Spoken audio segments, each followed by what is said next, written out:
নিউজিল্যান্ডের বিপক্ষে ৩ ম্যাচের ওয়ানডে সিরিজ এখন ১-১ সমতায়। চট্টগ্রামের মাটিতে এবার সিরিজের শেষ ও অঘোষিত ফাইনাল ম্যাচে মুখোমুখি হচ্ছে বাংলাদেশ। আর সিরিজ জয়ের লক্ষ্যে কেমন হতে পারে বাংলাদেশ দলের একাদশ, চলুন দেখে নেওয়া যাক।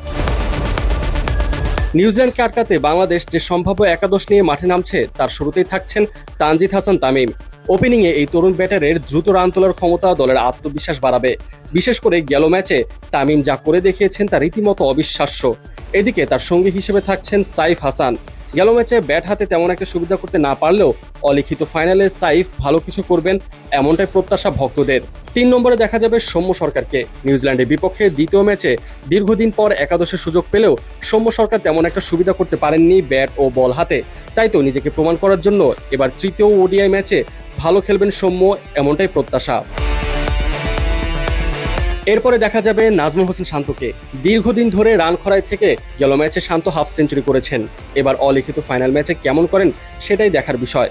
৫ নম্বরে থাকছেন লিটন কুমার দাস। বাংলাদেশের ব্যাটিং অর্ডারে যদি কোনো বিপদ আসে তাহলে লিটনকেই দায়িত্ব নিতে হবে ব্যাটিং বিভাগ সামলানোর জন্য। এদিকে মিডল অর্ডারের আস্থার প্রতীক হয়ে থাকছেন তাওহিদ হৃদয়। ইনিংসের মাঝপথে রানের গতি সচল রাখতে তার বিকল্প নেই। দলের অন্যতম ভরসা রক্ষার দায়িত্ব পালন করবেন অধিনায়ক ও অলরাউন্ডার মেহেদী হাসান মিরাজ। তবে পারফরমেন্সের দিক থেকে মিরাজ তেমন একটা আশা পূরণ করতে পারছেন না। দেখা যাক তৃতীয় ম্যাচে কেমন করেন তিনি।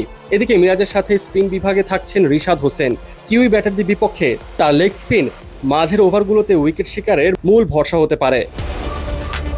অপরদিকে পেস বিভাগে তরুণ নাহিদ রানা এখন গতির ঝড় তুলছেন। তার গতি ও বাউন্স কিউইদের জন্য বড় চ্যালেঞ্জ হয়ে দাঁড়াবে। নাহিদের সাথে থাকছেন নির্ভরযোগ্য শরীফুল ইসলাম। দুজনেই পিএসএল খেলে আসার পরে জাতীয় দলের হয়ে দুর্দান্ত খেলছেন। আর সিনিয়র দুই পেসার তাসকিন আহমেদ ও মুস্তাফিজুর রহমান, যে কোনো একজন থাকবেন একাদশে। যদিও অনেকটা নিশ্চিত তাসকিনই খেলতে যাচ্ছেন, কেননা প্রেস কনফারেন্সের শন টেট মুস্তাফিজের খেলার ব্যাপারে শতভাগ নিশ্চয়তা প্রদান করতে পারেনি। তাই ধারণা করা হচ্ছে শেষ মুহূর্তে তাসকিনের উপরেই ভরসা রাখবে টিম ম্যানেজমেন্ট।